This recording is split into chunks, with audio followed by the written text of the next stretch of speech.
Thank you so much for tuning in to Mom Jeans, trying to fit into motherhood.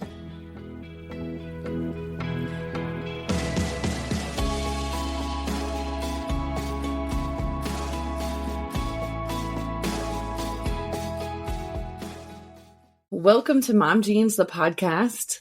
We are your hosts. I am Lisa. I am a girl mom to 2 girls.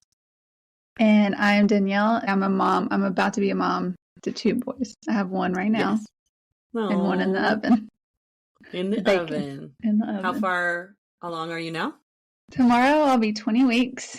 So I got my anatomy scan today, and they got most of everything. They weren't able to get, I think, the front of the chest, but everything else they got. It's definitely a boy. So do you have to go back? Definitely. Yeah, in 4 weeks. Yeah. Yeah, Ryan has Okay. had his hopes up that the blood test was wrong. It was not. Yeah, definitely. There's no questioning that. But yeah, I'll have to go back in 4 weeks to get the rest of the anatomy scan. He was just like not wanting to move. I mean, you could see him moving, but he wouldn't flip the right way. But he had the hiccups too. You could see he had the hiccups. I can't feel the hiccups yet. Let's see. They said my placenta's on the front. So like, that's why maybe I'm not feeling outward kicks as much. And I did feel one the other day. My girls were that way. Yeah. I told Ryan, I was like, it's to protect the new baby from Weston, because I literally will lay him on the bed to change his diaper and he like kicks off my belly and I'm like, yeah. Or like body slams into me. It's for the extra protection. Yeah. I'm trying to think what else today, but that's pretty much it. How are you feeling? Feeling pretty good. Just good. Tired here and there. Yeah. And a little anxious, but okay. Normal. How are you feeling about the doctors there? They're great. I'm actually kind of sad that I hopefully won't give birth here. I mean, there'll be 4 of us in one room that way. But they're actually midwives. I decided to go with midwives instead of the physician, because they're more, the whole facility is on board with VBACs. If you don't know what that is, it's vaginal birth after cesarean or C-section. So they're all for that, because I do want to try for that. They also have like birthing tubs too in their facility. Nice. Or like tubs, yeah. So it's just like, I feel like I'd be a good fit there, but I probably most likely won't be there, depending where Ryan gets a job and where we end up moving. But I might look into midwives elsewhere. Because they still give, like, you can have the midwife that does the home birth and stuff, but these are the ones that are like in the hospital. And so they're still working with doctors and like will consult and all the things. So maybe a different route. Yeah.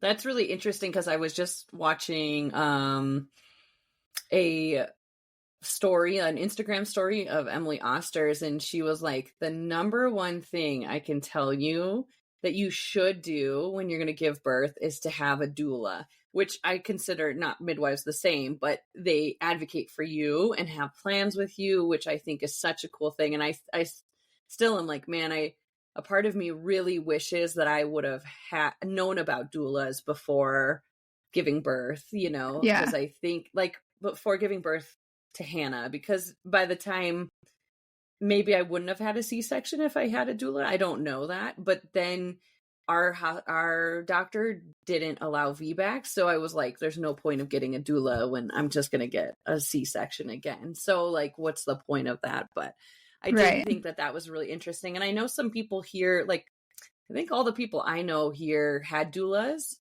or a midwife. And one of my friends in January had a baby. She had a midwife deliver at home. She had her first daughter at home as well. And her daughter was 2 weeks late. And then her second daughter, they were 9 hours away from having to be transferred to the hospital because she was so late. Mm-hmm. And that's like against the midwife rule here. Like you can only go a certain length.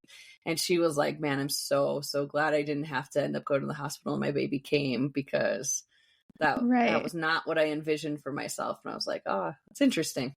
I would love to talk to your friend. We should have her on Yeah. Yeah. about Like, I a can home ask her if birth. she wants And to come on sometime. yeah, that'd be cool. Because like, Yeah. I want to be brave enough to do it. I'm not. I'd rather be in a hospital setting. But Yeah.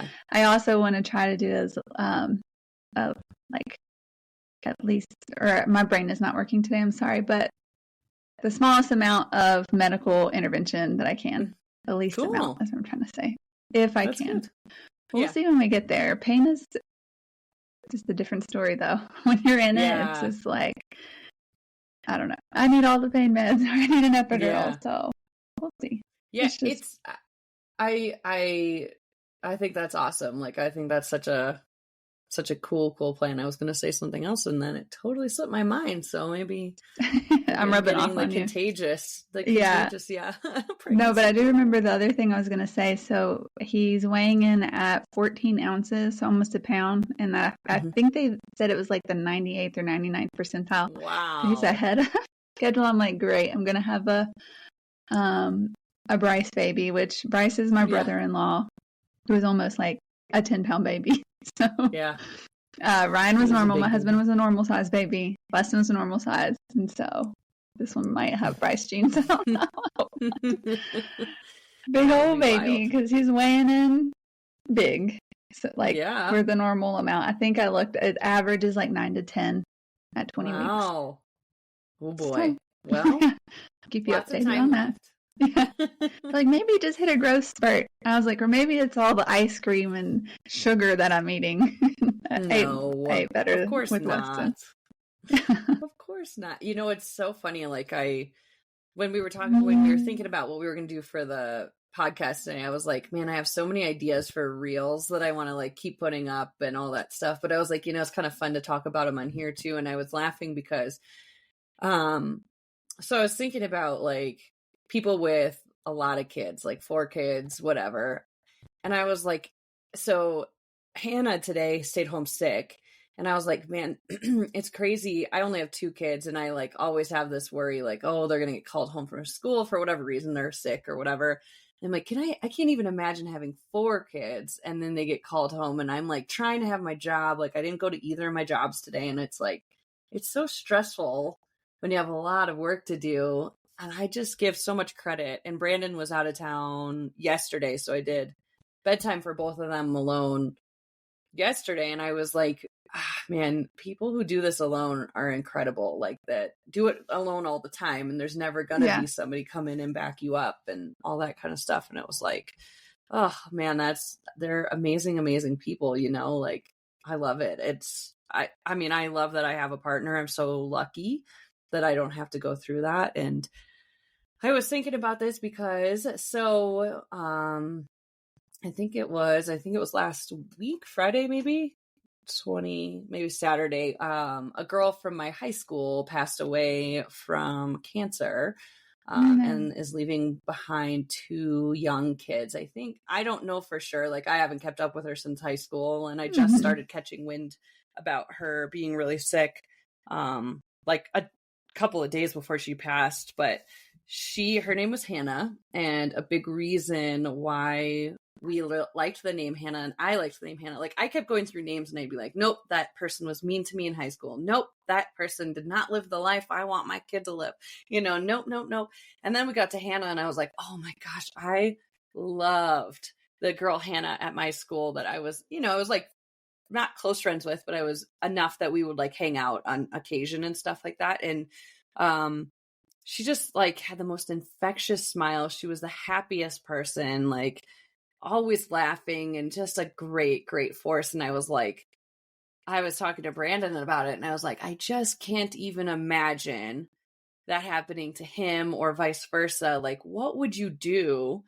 Because you're essentially that person's has been sick for a while too. And like she was writing on her GoFundMe page up until a week before she passed. And the week before she passed, she's like, you know, none of these clinical trials will take me because essentially she was too far along in her cancer. Like it just was like not going to work. And she's like, I'm still packing lunches. Like I'm still putting the kids to bed. I'm still doing all these things. Like I just can't, I can't figure out why they want me to give up, why they want me to go, you know? And I found out then she was in the hospital, like just having breathing problems. Essentially her body was shutting down and couldn't fight anymore.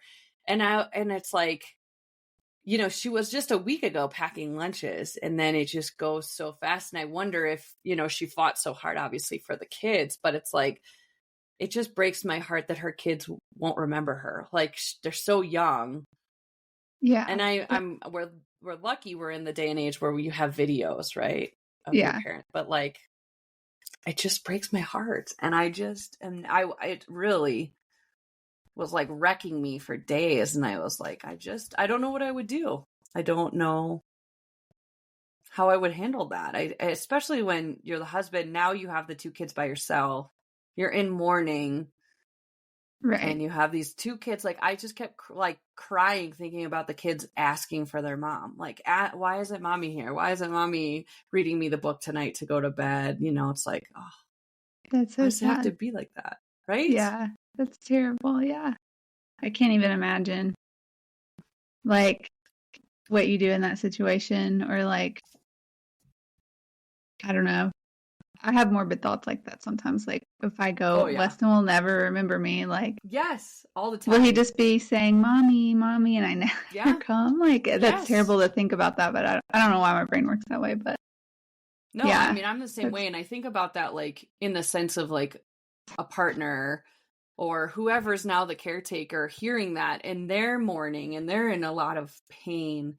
And they're hearing that over and over and over again. Like, they want you too. Like, it just like, it just guts me to think about the kids' lives, forever are changed. The course of their life is forever changed. Even say the husband finds somebody else in the next 2 years, 5 years, whatever, that person that takes the partner role isn't going to mother the same way that the mom was, right? Like, even if they're a fantastic mom, they're different people, right? Things are different. Yeah. So it's like, I just like, oh man, it's just been a spiral of mine. But I was having a conversation with my coworker, and I was telling her, I was like, yeah, she had a genetic mutation that made her more susceptible to cancer. It's just because, so she had cancer 6-7 years ago, and then went into remission, and then it came back, and she had 2 kids in that span of time. And my coworker was like passionately upset about it. She's like, I think that is such a selfish, terrible thing to have kids when you know that you could be passing that genetic mutation on to those kids, that they could go through cancer now because they have that as well. And I like, it gave me that whole moral, like, gosh, that's really difficult to look at it that way, because like, I didn't always want kids, but now that I have kids, and I wouldn't want it any other way. And even if I knew that I could pass because of this genetic mutation, like, I don't want to not be able to have kids. But what is the solution then? Just not have your own kids and adopt? Like, I don't know. How do you feel about that whole situation? Do you think, I don't know. I guess it wasn't on my table, so I don't know. I don't know. And that's like a chance. There's a chance, but there's ways that you can live your life if you know that you're susceptible, like that you can get cancer or like Alzheimer's or any of those diseases that are like terrible, that you try to do everything you can to not like live a lifestyle that's gonna, I mean, if that makes any sense, causes cancer and things. I wouldn't give up your dream of having kids though. So for me, I feel like maybe selfishly I would have kids, but then also try to lead a lifestyle that's going to help prevent some of those diseases if possible. I know you can't, like, you can be the healthiest person and still get cancer, but it's hard. And I guess it depends who you are and your morals and things and your values. But, I have values of having a family, raising a family. So I don't know. Like, I also think too, like, I don't know. Like I said, I didn't have contact with her after high school. So it's like, I don't know. Like, I know she met her husband in college. And at that point, she probably either didn't know she was going to get cancer, or she didn't know whether she had that genetic mutation. Like maybe her parents had it. I don't know that answer, right? But like on a personal level, like I didn't do genetic testing with Hannah because I was talking to my doctor and she was like, listen, are you going to keep the baby no matter what? And I was like, yeah. And she's like, so what's the point? Then you're going to sit there and stress about all that, right? And I was like, okay. Mm-hmm. And then when we got to having Aubrey, my doctor was like, wouldn't you want to know and prepare yourself for whatever is going to come your way? And I was like, I guess so. So I had it, and it was like, but I was like, man, what if I like found out then that I had some genetic thing that I didn't even know I had? Because like, it's not like, you get hooked up to a diagnostic machine like they do for an engine and be like, hey, what are all the things that could be wrong with you? Yeah. Like that's something that I think would be very difficult as well. Like, right. if I don't know, then I don't know. Right. So I don't know if she knew or even if she did, it doesn't matter on her personal level, but man, that's been a really interesting one for me to think about, because I can't imagine my life without kids. Right. Like at this point, obviously we're in the thick of things. We're 3 and 1 year old. They're so young, and I love it. I have a hard time with it. There was an Instagram reel floating out there, and I'm like terrible with pop culture. Like I don't know pop culture at all. Is her name, do you know Chappell? Is it Chappell Roan? I think that's her name. She was saying, I don't think she has kids, but she said that all of her friends that have kids are completely miserable. Like they just have terrible lives. They hate their lives. They're so miserable. It's kind of like along the lines of when we were talking about the Surgeon General saying that kids are like a danger to your health or whatever. But I was like, and I was talking to Michelle about it, and I was like, she wrote this huge thing on her Instagram. Michelle did, like, I completely disagree with this. I think this is terrible. Like that anybody would say that. And I was like, well, okay, here's the thing. Like I'm talking to people that have kids, or that people that don't have kids, but they're very close to me. They're close friends of mine. Mm-hmm. And I'm mostly complaining. So I can see, right? Like I could see where if you're a non-kid person, like, oh my gosh, they sound miserable. Like they're never sleeping. The kids are always sick. There's always something going on. There's always something to worry about. I could see where a parent person's like, oh yeah, yes, we go through these struggles, but we also have enormous joys. Like it's awesome, right? Like, but I think you're hearing the bad. You don't hear as much of the good as you hear of the bad, but that's what you have your friends for, to lean on. And I just think that that's such an interesting sentiment. And I think people are really outraged and really upset that this girl or person, I don't know who they are. I'm sorry. I'm terrible with pop culture. I'm really sorry. But anyway, we talked about it with the Surgeon General warning, and I don't disagree with the Surgeon General warning that it can be detrimental to your health. If you're looking at it, is a studies show that lack of sleep is horrible for you, like horrible for you. I totally agree. Like if you're just looking at that, yes, absolutely. They can be detrimental to your health. Yeah, and but think about all the people that play video games and stay up all night and not getting sleep, or they're working late and working because they don't have kids, so they can like work into the middle of the night and they're not getting sleep. So it's not just us who have kids.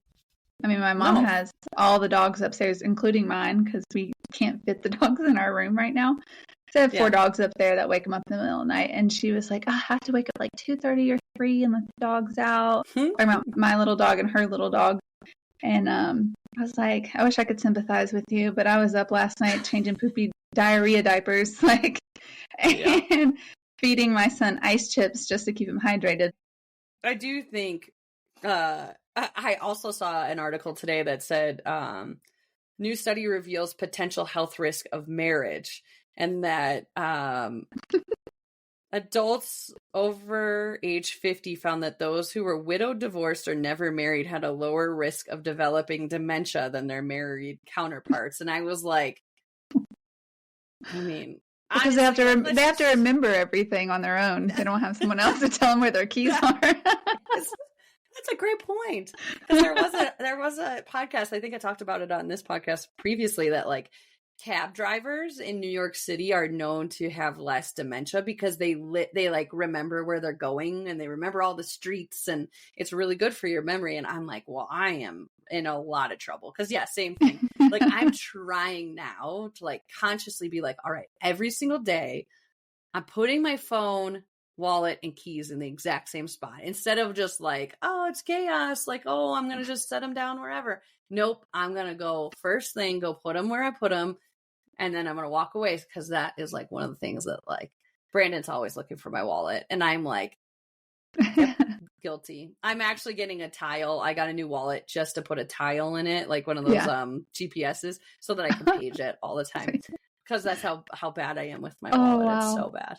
Yeah. That's so funny. Yeah. But anyway, yes. So on the other hand, and this is another, like, this is a morbid podcast right now, but my girlfriend, one of my closest friends down in Phoenix, I got a call from her husband about 3 weeks ago on a Sunday. And I was like, he must be butt dialing me. This is weird. Like, but I need to answer it just in case. So I answered it and I was like, hey, and you could tell something was wrong. And I was like, oh my gosh, she died like in a car accident. Something happened. And he's like, so Melissa's had a stroke. And I was like, what? I like literally was speechless. I was like, she's 40. She can't have a stroke. He's like, she got a chiropractic manipulation on her neck, which got a blood clot in her brainstem. And I was like, oh my gosh. Like what? So where are we at? Like, where's she at? What's going on? And he's like, she knows what's going on, but she's heavily medicated. She's lost function in the left side of her body.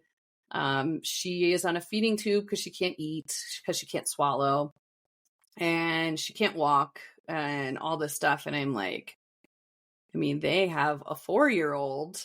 So it's not like, you know, whether she has kids or not, it's like, holy cow, like she's 40, right? And so like I kept texting and be like, hey, how's it going? You know, and I wasn't getting like a ton of responses from him. Like obviously like he's balancing a kid and his wife in the hospital. Mm-hmm. And I'm like, you know, so I finally got her best friend's number and I was like, let me know what's going on. I want to come down and see her, but I don't want it to be stressful. So she was in the ICU for 2 weeks. I think it was 2 weeks. It might have been a month now that she's been there. Then she got moved to a rehab clinic to try and get her going. And I got a text a couple of days ago and was like, hey, can you get down here soon?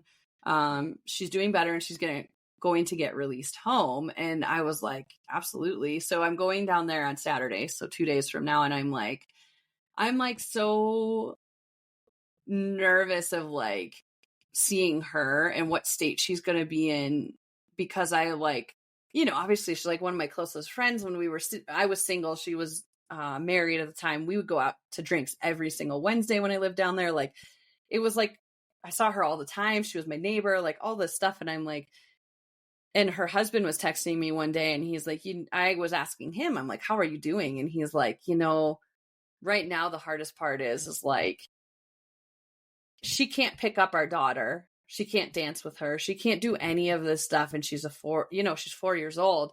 And he said, the doctors have told us that at 6 months to a year, that's the point where she'll essentially be frozen in whatever state she ends up in. So like if at 6 months, she's not walking, she probably will never walk for the rest of her life. And I'm like, holy cow. And he's like, and like, that just breaks my heart. Like she can't be a normal, quote unquote, normal mom to her daughter because of this crazy freak accident that happened. And I'm like, so like, I'm a part of me, like they said the doctors have been more optimistic, which is really good. But I also heard the last time I talked to him 2 days ago that she's extremely frustrated with how slow the process has been and how she just wants to get back to normal life. Right. Like she totally like knows what's going on. And like, she knows she's really frustrated that she can't do everything she wants to do, but she is off the feeding tube, which is fantastic. So he said he's almost back to a fully normal diet. So to me, I'm like, oh, she's progressing. This is awesome. Like I'm hopeful, but I'm also like, yeah, like I can't, I don't know what I'm going to walk into to see. And I'm like, like that's a whole nother component, right? Like the one girl I know passed away, and so she's never there to see all that stuff. And on the other hand, I've got my girlfriend who could be there for all of that, but in a totally different capacity than she ever imagined being a mom. Right. And I don't know. Like, not to say which would I rather, like neither, obviously I'd rather be alive and see them grow and do all the things, but it's hard when you feel like trapped in your own body, like when you know what it's capable of. And yeah. And she, like, I've been wanting to text her, and I texted her husband. I was like, how's she doing? He was like, she has terrible double vision, so she can't read or watch TV or do anything. I'm like, what is she doing? Like, are you literally just sitting listening to music and podcasts? And what are you doing? That's so challenging to think about that. And you just hope that goes away, because it's like, will she ever drive again then if you can't see, or you can't, I don't know. Right. But anyway. Well, I hope she gets a good team of doctors, and hope she just keeps her optimism, because like, she don't want to give up on trying, I would say. It's sad. No, right. And that's what, like, I'm like mentally like, all right, how do I go in there being sympathetic and supportive, but also like, rah, let's get this. Like, what can I do? How can I help? What, is there anything I can, I can keep you optimistic kind of things, because I want to be there for you in that capacity. Like, so her husband, back in October was her 40th birthday, and he planned this awesome birthday for her. We went to, I don't know if they're escape rooms. It's not really an escape room, but they have like 10 different rooms within this building where you go in for 3 minutes and you have to solve the problem.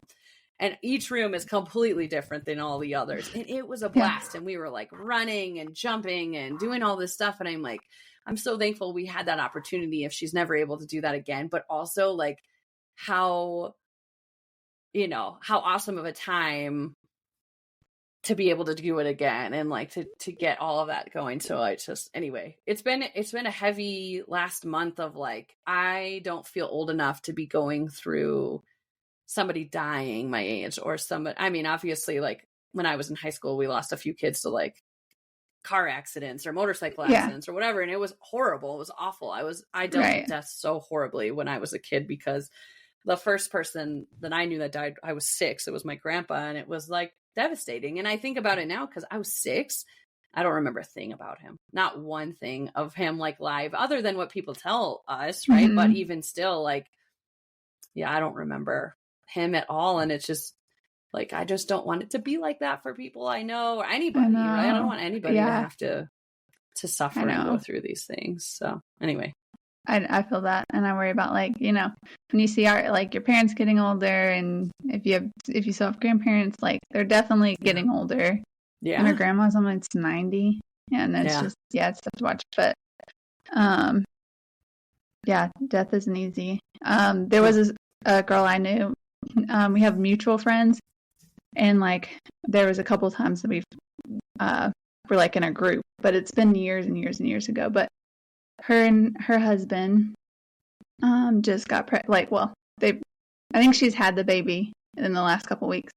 So they got pregnant, and I was just seeing all their posts on like Facebook and how excited they were, and putting the nursery together and like all the things. And he died in a car accident a couple weeks ago. It's probably been a month now. But I think someone was driving on the wrong side of the road, and it killed him. And so it was supposed to be this like exciting, joyful time for them.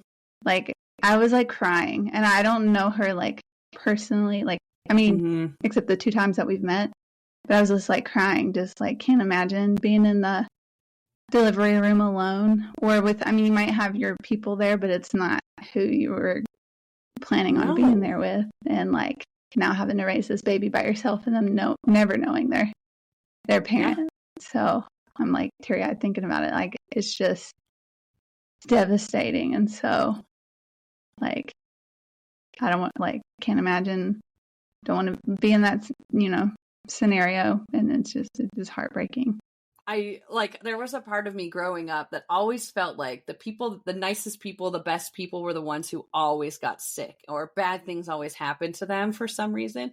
And so like a part of me was like, I don't want to be a nice person because then bad shit happens to you, which is like totally obviously unfounded. Like that's not a thing, but like it's such an amazing thing. And I know people, like, I'm not a religious person at all, but I know how people say, you know, like it is incredible, like the miracle of life and being able to bring these kids into this world. And like, you know, I'm super lucky. I have both of my parents are married. Brandon's parents are married. They're still alive. You know, we're super lucky that we hopefully will get to do this journey together, me and him, and forever, right? Like until whenever the world's gonna come crashing down, or whether, you know, we're old and that's what happens. But yeah, it's so hard. And like I think that's why, like, this summer I have a ridiculous vacation schedule. Like we are gone so much, and I'm like, and Brandon's like, why are we doing this much? And I'm like, I want to see it all, just in case it doesn't happen for us.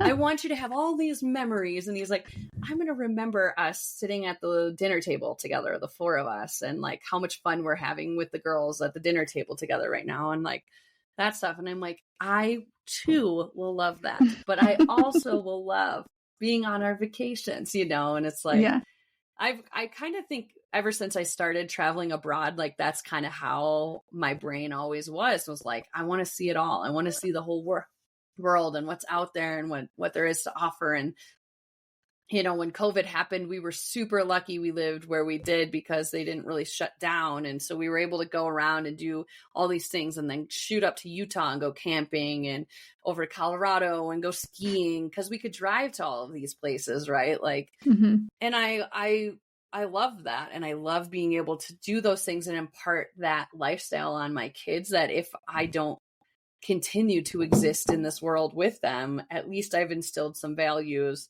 in them that hopefully they'll enjoy. Like Hannah, it's like the coolest thing. I mean, Hannah's 3 years old and she keeps asking to go camping with Michaela. She loves Michaela. She's like, I go camping with Michaela. I'm going to sleep in my sleeping bag and Michaela's going to take me on the quad. And I was like, let's do it. Like, this is awesome. Like, because Hannah, when we get to camping, sleeps horrible and she wants to go home the whole time we're there. So it's funny that she asks to go when she hates it. But like trying to do all of those things, you know, same thing with you guys, right? Like you've taken Weston skiing, you've taken him camping, you've done the things and you want to keep doing the things, you know? Yeah. So, yeah. I agree. This boy's been more places than I ever had in like my lifetime. I know. Well, so it's like, yeah, no, but I definitely want, I'm the same. I love to travel. I do wish we could travel more like overseas too, but you'll get there. I will say it's nice that we're spread out, like our families, so we can go to different places and yeah. Doesn't stink your in-laws are in Hawaii. I know. Bummer. I'm already planning a trip there next March. I was like, the baby will be 6 months. And Weston will be at 3. So I'll have to pay for 3 seats and then 6 months wouldn't be too bad. And then if my hopes is like if Ryan gets this job, it's more remote. So I was like, you can work the first week like remote. Then we take 2 weeks off and we'll be there for 3 weeks because it's never enough time. No.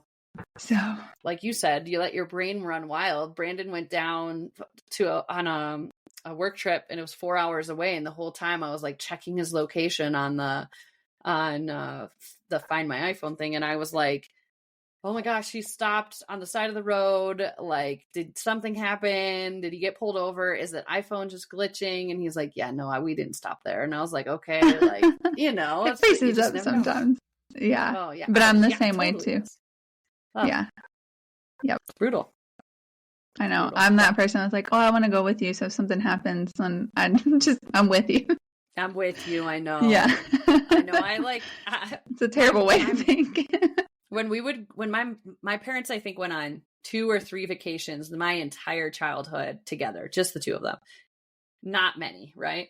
But the 2 times, I think I was in high school when they did, and my mom wrote this long letter to us, like, if we die and da da da, and I found them when she was alive, very, like fully alive and enjoying Hawaii, right? Like, yeah. But she was like, I get now why she did that, because that's where my brain goes to. Like, my brain totally goes to those places, and I'm like, oh yeah, I get why you did that. But yeah. Anyway. All right. Well, this was fun. Good brain dump. Yes. And thank you for joining us on Mom Jeans, the podcast. We will see you next week. Yeah. Bye. Bye. And that wraps up another episode of Mom Jeans, trying to fit into motherhood. Thank you again so much for listening to us. And if you enjoyed this podcast, please consider giving us 5 stars so other mothers out there like you can find us and listen. If you would like, you could follow us on any of our socials at Mom Jeans, the podcast. If you have questions, would like to send us your birth story, or give us suggestions or things that you would like to hear, please email us at hello@momjeansthepodcast.com. See you next week.